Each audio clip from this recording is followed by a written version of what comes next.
Καλημέρα, καλησπέρα και καληνύχτα. Σας στέλνω μια μεγάλη αγκαλιά από το Μοντερέι του Μεξικού.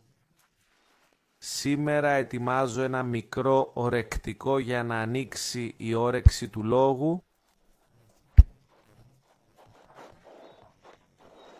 Θα μοιραστώ ψωμί και κρασί πριν φάμε τη σάρκα και το αίμα του Μεσσία.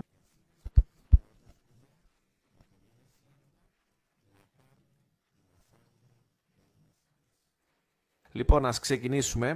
Θα δώσουμε 3 ερμηνείες, γράμματα, σύμβολα και αριθμούς.